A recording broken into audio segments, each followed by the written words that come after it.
another edition of Pints Up or Down right here on the Real Deal TV with WrestleLogic. Because what do? We keep people logical about their wrestling. Isn't that what we do, Chris? That's right. That's what I'm trying to do. Exactly. Chris, the Real Deal, Mr. Sex Appeal Steel, Paul here, and we are ready to help you, know what happened on WWE Raw and SmackDown. We give our opinions. We say whether we liked it or not. If we liked it, we give it a pint up. Absolutely. If we didn't like it, we keep our pints down and say, gotta do better, WWE. So, but there was a show. I had a show. Chris had a show, and I kind of had a show. I mean, You I was kinda there. had a show. I made a guest appearance, like literally not just like they're watching. I actually got in the ring. I got like tripped up by Gilbert Brown, and I got a ref thrown at me by Steve Mongo McMichael. Yeah, and all that for a thumb wrestling competition. It was. That's really, really odd that you had a ref thrown at you for a thumb wrestling competition. But we raised money for charity. And that's all that matters, right? Yeah. But then Chris obviously he had the actually it was really funny. You came out to do that starting promo at the beginning, and the buddy I was there with, I went, looks like Monday Night Raw. Always starting with a promo. Except for where was the bald guy? Where was he? Kurt? Did you not True. show up? That's true. You know, the one thing I'll have to say though is I got the whole bar to say hell yeah. He did. He worked the crowd really well, although I worked the crowd pretty decently as a heel. Everyone was booing me, so that was really awesome. You did a good I job. felt really good actually as a heel. So, but no, Chris had a great tag match, some great build-up, great storytelling going into it. I really appreciated that as Mr. Storyline Horror here. So Yeah, what we had to do, and my tag partner, he's actually got an actual injury, so it's a shoot injury. It's not some gimmicky one. So we had to play it off, whereas essentially I had almost a handicap match all the way up until the end where he came out and helped me because we had gotten attacked from La Familia de Muerte. They are a tag team from Chicago that traveled up here. We took them on last year and won the EPW championships. Ascension Junior. Oh, sorry. The Ascension Juniors, according to Paul. But we had a fun time. They're great workers. I like working them. Last year they did a phenomenal job. Did a great job this year as I wrestled them basically in a handicap match. Crowd loved it. We had it was about 2 hours long is all it was. That's that's perfect timing. That's all you need. Otherwise people get burnt out. It was a good show overall. Actually, everyone had a pretty good showing.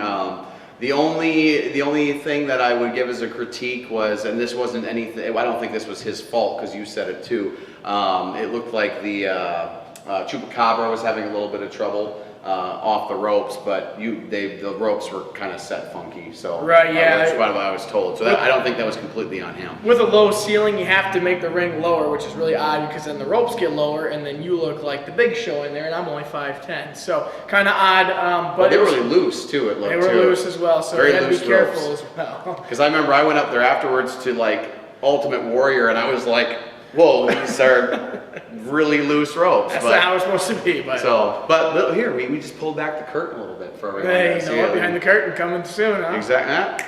Yes. And Steel versus Food coming up soon too. Actually, I've already talked to a few places, so nice. Keep tuned for that. But we're talking Raw and SmackDown. We're going on a tangent right now. Wait. How would you give my match? Would you give it a pint up or a pint down, Paul? Your match? I'm putting him on the spot here. No, I'd give your match a pint up. Actually, I'd give the whole show overall a pint up. It was really fun. Actually, someone who impressed me, I liked the Steve Michaels. Was fun to watch. He's from Chicago. He was actually a lot of fun to watch.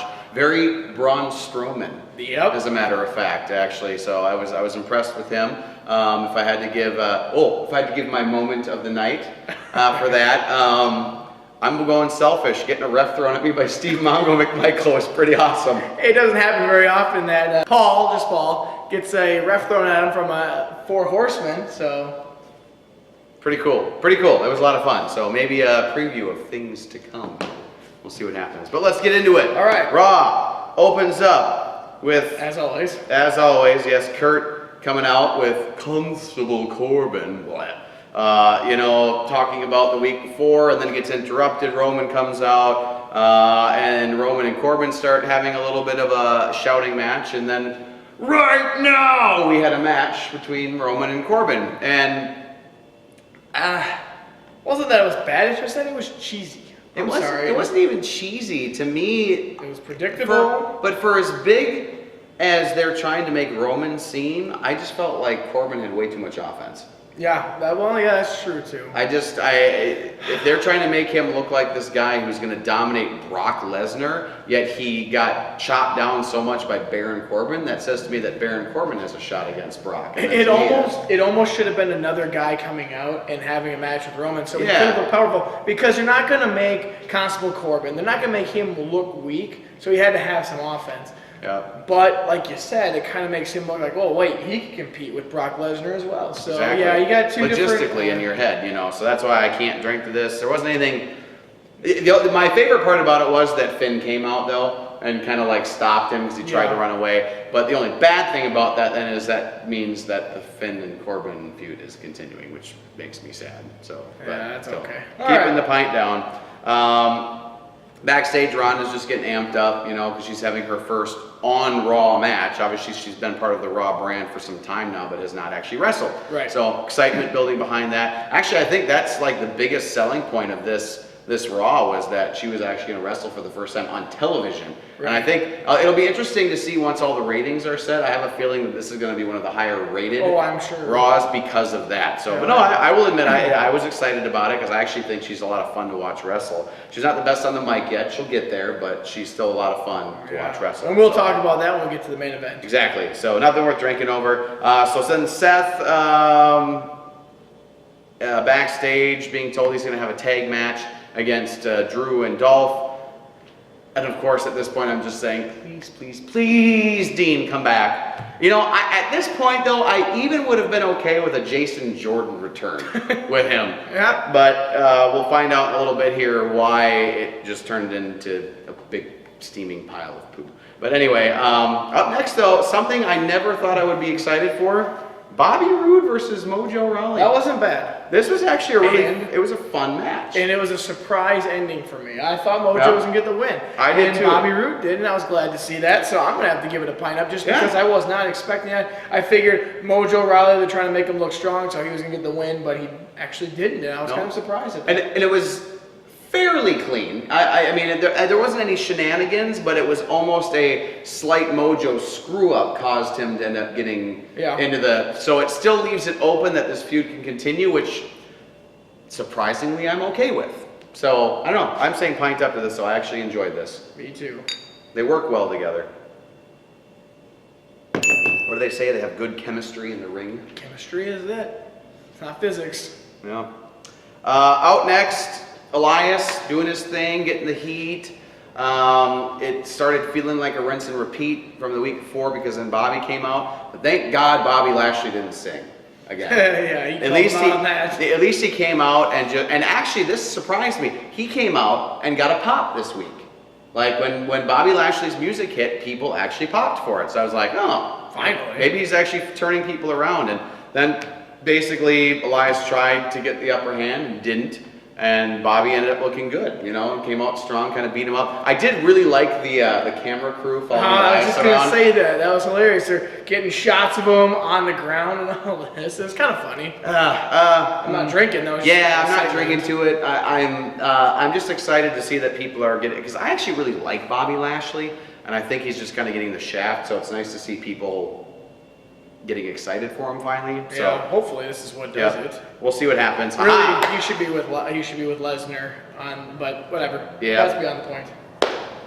This was my exact prediction. I told you last week that this was going to happen. You texted me too right after it happened. Yeah. So Razar out from Authors of Pain, and of course he's going to wrestle Titus because the other guy wrestled Apollo last week. Because Apollo won last week, I said Titus is going to wrestle the other one and lose this week. And what actually happened? Titus lost because this is 50-50 booking at its best. Or worse, depending on which way you look at it. However, I will say, as much as I enjoy the Authors of Pain, to win on a spine buster? That's what I was thinking too. Is that his finisher? Well, we don't really know because they're not singles competitors. Yeah, they're not singles competitors. So it was kind of weak because there's a bunch of spine busters. He's not Arn Anderson. I even put that right here. Does he think he's Arn? Like, no. Arn Anderson can pin people off of a spine buster because he's the one who mastered it. There's two reasons I'm not going to drink to it. One was that. Two is it's predictable because after we knew last week's, you called it. Yep. We found out 50-50 booking, so now they're going to have a feud. and maybe these are some more tag teams as we have talked about in previous weeks.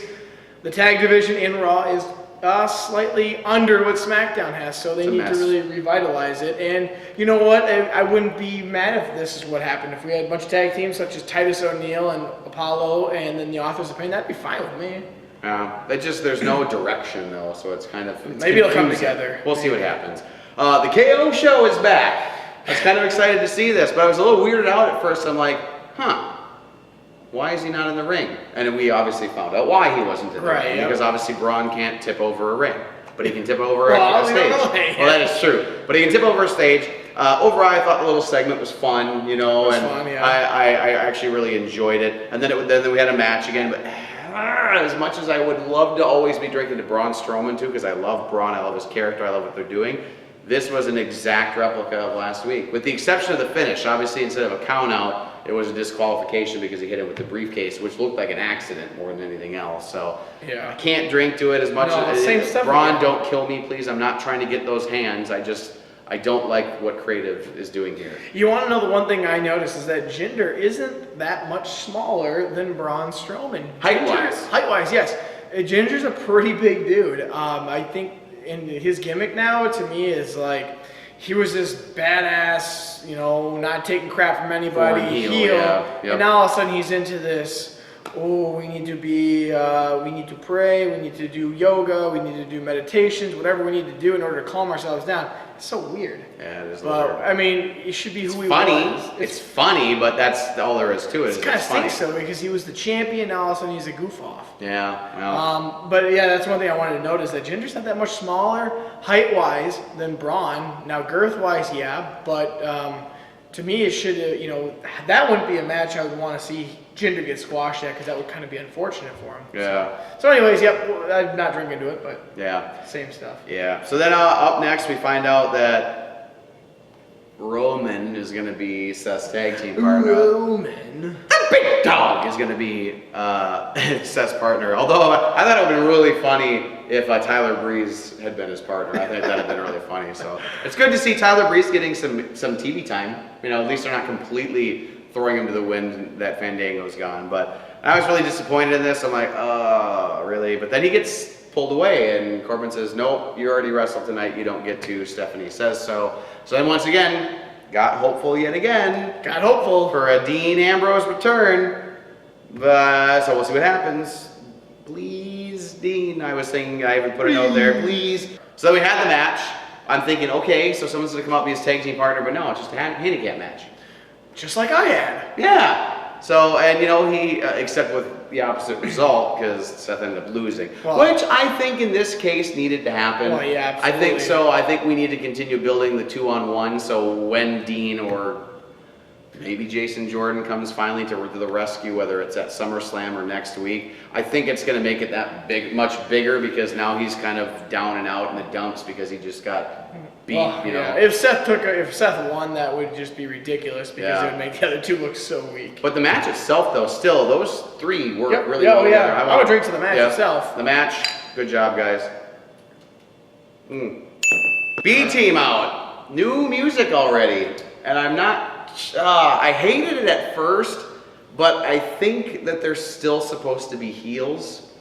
Even though people love them, I think since they're technically supposed to be heels, it's okay that they have really annoying music. Yeah. Because now it's like the Go B-Team, it's like a high school fight song. Yeah. At first I was like, oh, this is bull crap, and then I was like, actually it works. The cheesier they make this, the more I think we're gonna like it. I think you're right. So after thinking about it, I was like, this is good. Against the Revival, which I was glad to see them against someone besides the Leaders of World again. Good match overall, but that moment at the end was really kind of cool, where they were both going for the tag, they're both down, the thing happens, then all of a sudden it comes back, and Matt and Bray have replaced their tag team partners. I was just like, whoa, okay, that was cool. That was something different than what they've been doing. It was quite a swerve, and then of course the looks on their faces where they're like, yeah, and it's just like, I kind of got chills, because I'm like, okay, that was creepy, but that was really well done. And if this actually ends up building towards, and it'll unfortunately probably be on the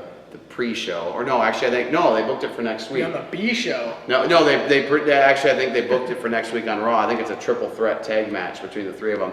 I think I could actually get behind that. I think it's going to be fun. I'm going to drink to this because it was creative. It was creative. Up next, I'm kind of jumping ahead. This might be my moment of the week, by the way. Well, don't give it away now. But I might. I said might. All right. I didn't say for sure. But this backstage interview with Paul Heyman. Yeah. It was, but like. He's good. He is so good. I mean, you like legit fell for the guy. I was like, holy crap, he's like about to cry. Don't worry, SummerSlam. It's all just a ruse. I know it is, but it was so well done though. Oh, yeah. Like even Renee felt like legitly feeling for him. Like I was just like, holy crap, Paul. Like I knew he was good, but like you felt really bad for the guy. I mean, the whole story about like our kids are friends. Oh yeah, and the like we've been to holidays at each other's homes, and for him to just like, I don't know. And I know we usually don't drink to these things, and usually I say it has to make me laugh, but I'm drinking to it just because I was blown away by how well he played this. Man, you might be talking me into I mean, come on. I mean, you like legitimately, like it's been a long time since I've had someone tug at my heartstrings at a wrestling thing that didn't involve someone legit dying. All right. Okay. SummerSlam, you better come through though. It's all just a ploy. Probably. You know. Or it could be a turn. What if he turns on Brock?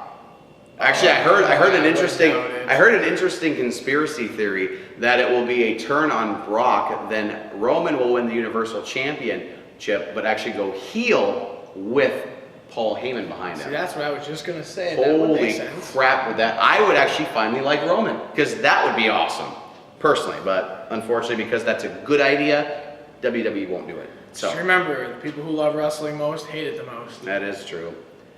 That is true. Bayley and Banks versus the Riott Squad, and for almost the entire match, I kept saying to myself, it's a good match, but I'm not going to drink to it. But Ruby Riott's back. Comes back and causes the distraction that's enough to cause it so Sasha and Bayley lose. I love Ruby Riott. I was really sad that she wasn't around. I'm glad that she's back. It's probably not enough to convince him to drink to it, but I'm drinking to it anyway. I love Ruby Riott. She's amazing. Half a drink. That's to you, Ruby. Bing. All right. I'm still torn on this last part. I'm not. Although I see your notes and it says, "Why did Alexa?" Why did Alicia Fox come out to Alexa's music? That is weird, but obviously the storyline is Alexa versus I don't Ronda. care. I know that doesn't make sense. This match was Ronda Rousey versus Alicia Fox. So it should have been Alicia Fox's music. It's not like she doesn't have music. She has music, but whatever. Yeah, I made Alicia Fox look like the sidekick. And that's all she was there. Ronda looked good again, and that freaking judo slam thing she does is so badass. You know what I was actually surprised about is that Alicia Fox, got some offense. She did. I couldn't believe it. Not as much as she got last week, though. I mean, she looked almost too strong last week. I guess. She's got a good look all of a sudden, you know. She's got the six-pack and all that. It's funny, I actually made the note last week and I forgot to bring it up. Her legs are like longer than hell. I don't know, like Alicia Fox's legs are almost as tall as Ronda Rousey. Like it was nuts. She's like all leg. But man, when Ronda does her stuff, boy, that looks painful. I feel bad for those girls. We're drinking to Ronda, aren't we? Yes, we are. All right, so Raw fighting. And I'm sweaty because they're fighting all right. Yeah, no, you're sweaty because it's hot in here. That's true. Minnesota does get hot. It's not, come wintertime, we'll be whining about how cold it is, but we'll wait till we get to that. I don't want winter. I'd rather have this. I'd rather have winter. Nope. And the only reason why is because you can only take off so many clothes before it's illegal, but you can always put more layers on when it's cold. Yeah, but I'm fine with this. Well, I'll take more off if necessary. They can't tell me. They might, you know what? We might get more viewers that way. stop. Okay. Stop right there. All right. All right. Where are we at here? So Raw comes out clawing its way to 5 pints up. I didn't think it would get that many actually. So I thought we were less than that at one point. So no, they still claw their way to 5 pints up. But we'll see what happens. So what does SmackDown get? How many free drinks? 3. They get 3 free drinks. drinks. Change that soon. Well, at the rate they're going, yeah, they don't really seem to need it anymore. We need to average out how many Raw gets each hour, and then we'll figure it out. Yeah, we'll do some math, and we'll come back at you next week. Hey, you know what? Scott Steiner did math at one time in his program. Oh God, I just saw that today. That was not math. That was ludicrous, is what that was. Funny. Anyway, RKO kicks off. So not a authority figure. It was actually a wrestler coming out and doing a. I know you weren't a huge fan of it, but I loved this promo. I've said it before, and I'll say it again. Randy should never not be a heel. He just shouldn't. Right, he's like Chris Jericho. He can do either or. But he's so much way better. He's 10 bazillion times better as a heel. Yeah. And he's just being brutal. Like the one comment about how he's planning on getting so brutal with his opponents and basically erasing everyone in his way so badly that people are going to need to change the channel. Yeah, and I can't believe that because we're in the PG era. Had we been in the Attitude Era? The envelope. Well, if we're in the Attitude Era, then I'd be like, okay, this will be something to watch, but it can't get that brutal. It won't get that brutal. I think it will. I think it's going to push the line. Well, I hope you prove me wrong. I think it's going to push the line. I think this is going to be like holy crap, that's really on the edge there. Like you start punting people again? Maybe. Maybe. I'm drinking to it though. I won't, because here's what he comes out and says. Nobody's respected me. I've been disrespected, and to me, every superstar comes out and says that they have not been respected. Right here, trying to turn heel. I haven't been respected. Nope. WWE hasn't called me. Nope. Randy, he's disrespecting you. Come RKO him right here in the speed shop. Do it. Show up. Calling you out, Randy Orton. Ooh, it's going down. And I'll drink to that if you come. So, all right, I'm drinking to this promo anyway. So. Really had nothing to do with Randy Orton. It's just the creative writers in the background, guys. Touche. Sorry. But Randy's delivery was good. Oh yeah, his delivery is great. There we go. It's just that it's so. It happens every time. Anytime that they say I'm gonna do this because nobody's respected me. Well, then it's the same crap over. I love you, Randy. Keep it up. But yeah, go back to Attitude Era, and then I'll believe this stuff. It's gonna happen. All right. So up next, Charlotte and Becky. I usually always drink to Becky. I'm probably still going to drink to Becky because I really love the tension they're creating here. And what I love about it is it's unpredictable because so they had their little backstage thing. Charlotte's like, "Are we cool? Like, I'm sorry, I'm getting in your match, but you know, I really want the championship too." So there's some tension there. And what I like about it is I feel like someone's going to turn, but I can't figure out who. It could go either way. Becky could turn on Charlotte, or Charlotte could turn on Becky, and I think it's going to happen at SummerSlam during the match with Carmella. Oh yeah. But I don't know. But that's usually you can kind of like feel out the waters, and you're like, oh, it's probably going to be Becky, or oh, it's. But I can't tell. It could go either way because obviously Charlotte has been a heel before and played a heel very well, but Becky hasn't. So that's why I'm thinking like the way WWE Creative has been thinking lately is they're going to swerve us and have it be Becky turn heel. But I think either would be cool. And then of course they had their match. So I usually don't like to bunch these together, but I think this needs to be bunched together. Yeah. Yeah. Well, I think what's going to happen is that they're going to turn. They have to turn eventually. I think they're going to take out Carmella at SummerSlam. They're going to have to fight each other. Who's going to be the heel? Who's going to be the face in that portion? And I think Carmella still retains just because of that fact. It usually always happens that way, but we'll see. Would you like to hear my fantasy booking on this? Becky versus Becky naked. Oh. Beside the point, my actual fantasy booking. My actual fantasy booking is Charlotte turns on Becky, Charlotte wins the championship, and then at Survivor Series, Becky comes back and beats Charlotte straight up by herself. Okay. Because that's the thing. If Becky wins it in a triple threat, you could totally still throw it on that. Oh well, Charlotte helped because she helped beat up Carmella too, or something. That would be a strong women's match, I would say. That's my point. Is then I mean, look how strong Becky looks. If she comes out in a one-on-one victory, taking the championship from Charlotte, how much better does that make her look? So that's my fantasy booking on this. I actually really liked how everything went here. They had a match. They won. They still won the match against the Iconics, but there was that tension throughout, and it almost made you feel like it could have happened right there on SmackDown, but obviously they're not gonna, not gonna give it away. They're not gonna give it away on TV. So I don't know. I really liked this segment. I like the tension it's creating. I like the storytelling that it's doing. Yeah, I'm drinking to it. Hopefully, yeah, you drink to it. I'm gonna see where it goes. Let's see where it goes. He just is so like trying to help Raw. He just doesn't want to. Well, it's not like they win ever.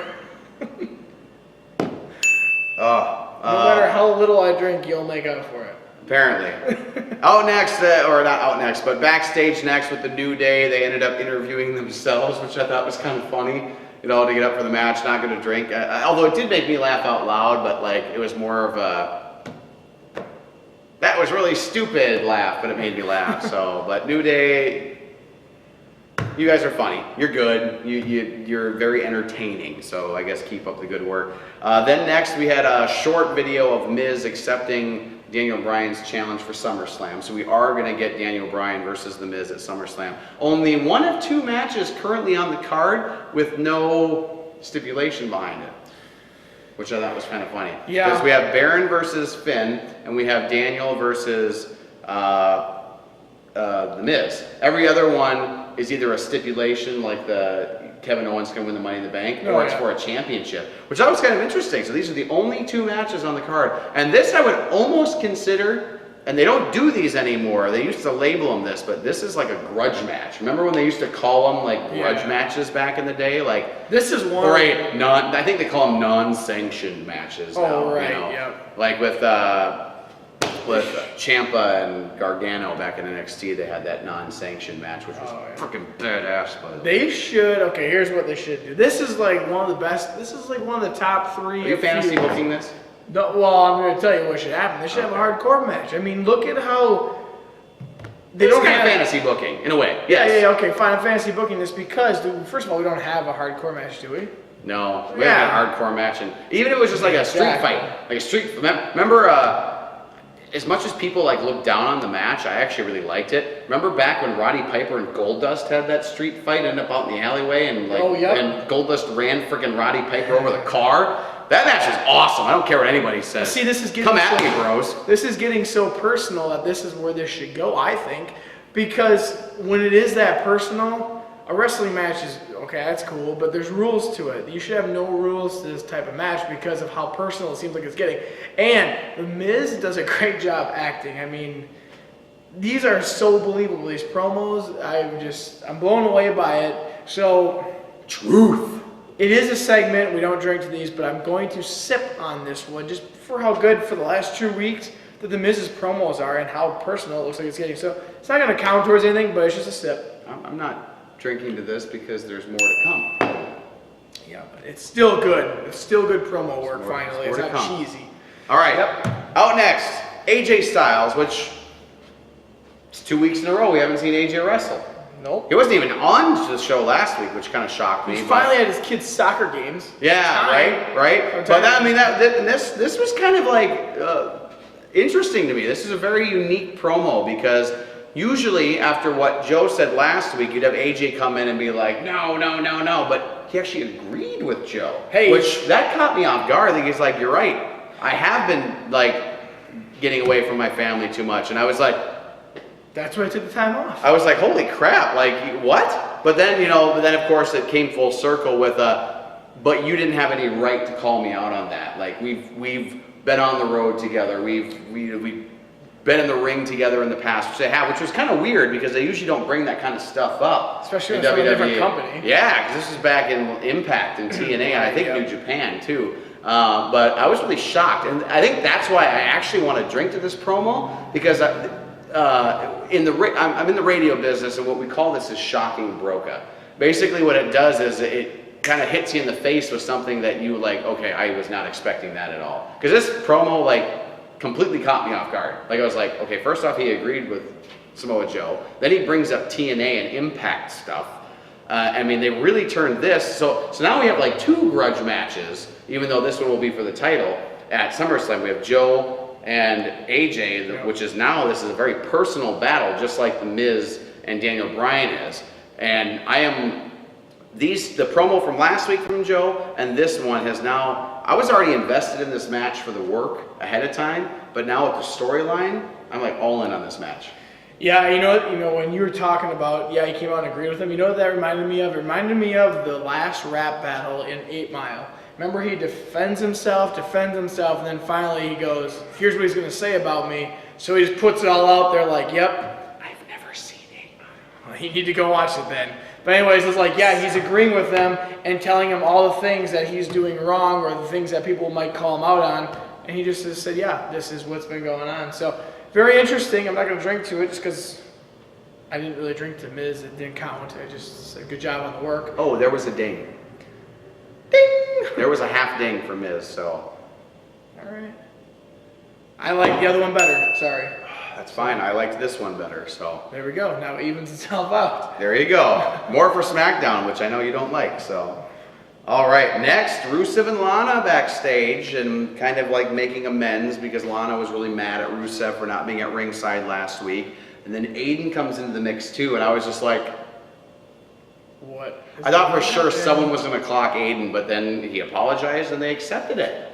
And then, well, yes, so he accepted it, but then what did Rusev say? He goes, just stay away from the ring tonight, please. Yeah. Aiden was like, okay, things seemed okay, Rusev Day still seemed intact. Then we had a match, and I even turned to my wife during this and I said, Lana has come a long ass way in the last year. Yeah, I like she has a good look. But she was not a wrestler before. Like her matches were like cringy to watch. Right. So I don't know if she's just been working with her husband Rusev in the last year because she actually looks like a wrestler now. Yeah. And it looked good. Selena Vega is very talented. The match looked good. And then of course, Aiden comes to the rescue because Rusev and Cien Almas start fighting outside. And I, as much as I would much rather see Rusev higher up in the card in the championship scene, this feud kind of works for me in a strange way. And I'm not exactly sure what it's getting out, what we're going to get out of it. If it's eventually just going to cause the blow up between Aiden and Rusev, which I think is what's going to end up being the end here. But I don't know. I like this. I like what they're doing. Yeah. And under normal circumstances, I wouldn't. And I can't quite put my finger on it. But maybe it's just because they're all so good and they're doing it so well that I'm sold on it. So. Oh man, see, here's the thing. What you said is that Lana has come a long ways, and for the work, I want to give a drink to it.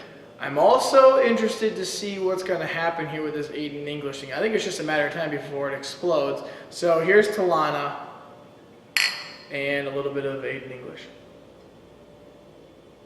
I knew I'd get him on that one. You weren't going to drink to that at first, were you? I wasn't, but then I have to remember that the worker. You're a worker. I'm a worker, and it's not easy in there. The artist, Shinsuke Nakamura, backstage, just basically saying, Jeff Hardy, you are still going down at SummerSlam. And then R-Truth pops up with Ty Dillinger. Apparently Ty and R-Truth are a thing now, which is strange, but whatever. They pair R-Truth up with anybody. But this was funny. This little bit backstage was funny. Like, R-Truth says something about, I'm going to get my title shot at your U.S. title the same way everyone does by beating Carmella. And I'm like, what did he just say? Like, I just really kind of threw me off. But then Shinsuke says something in Japanese, which earlier we found out that R-Truth actually knows Japanese. But then it was really funny because if you go back, remember Shinsuke's little, no speak English. Remember he was doing that for a while? And then all of a sudden Ty looks really confused. He goes, no speak Japanese. And I busted a gut. I thought it was funny. I'm not going to drink to it though. But it was funny. And I don't know. I'm glad to see R-Truth and Ty doing something. Yeah.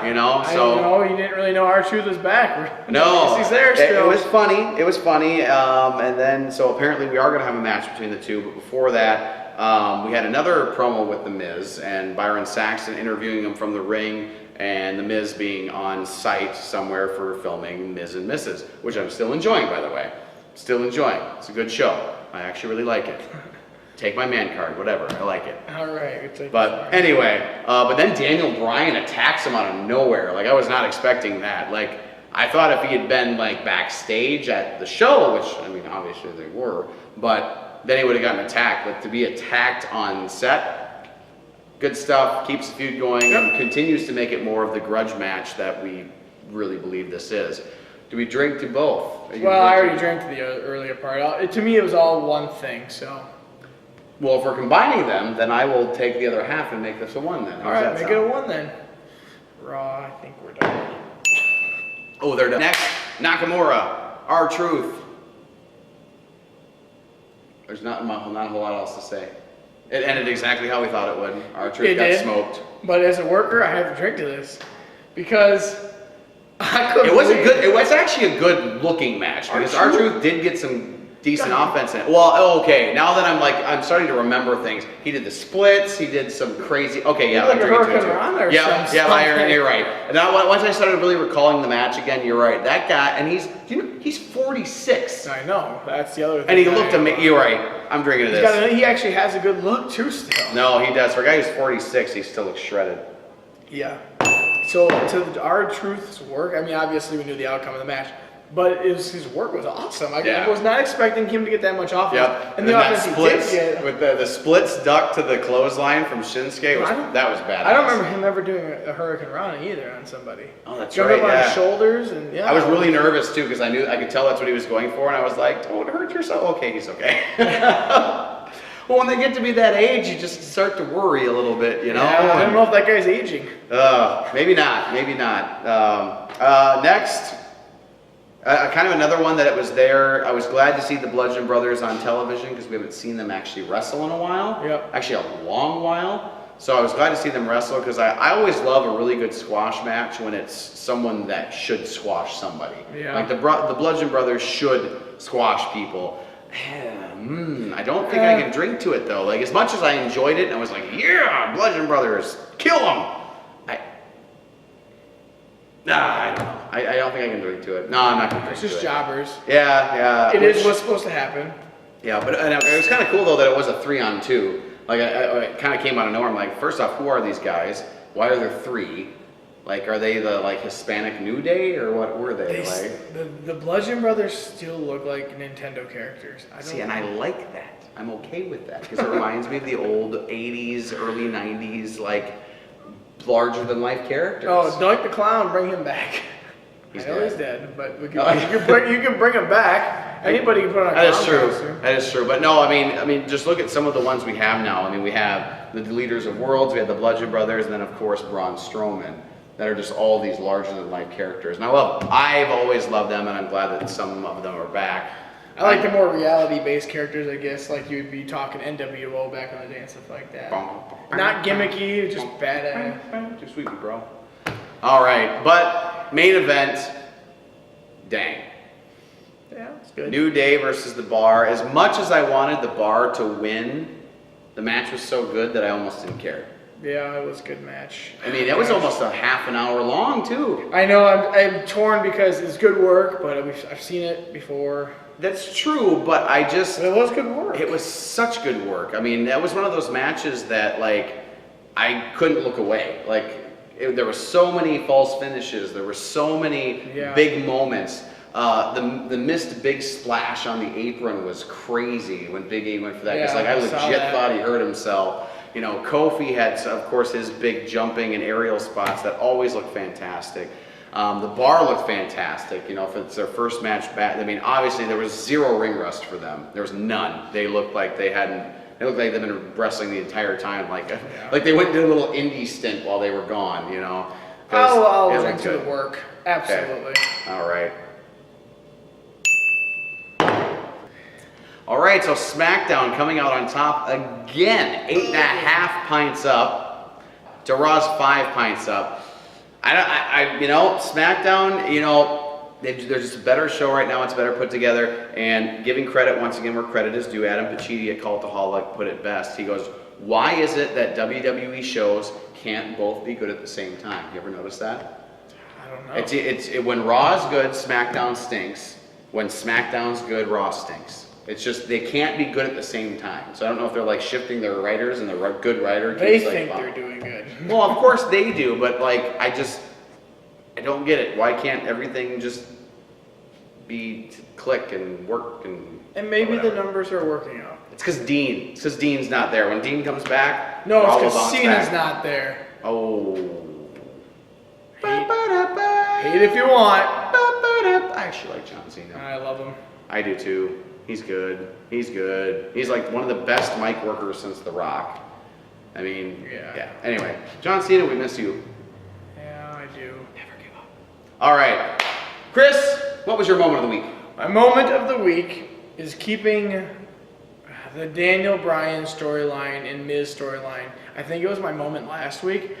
I mean, watching last week's promo with the whiny babies, it's just getting so personal that it's hard to say, are these guys really actually getting lines fed to them, or is this real? Because Miz is calling him out as a whiny baby, talking about eating kale and all this other stuff and how good of a wrestler he is.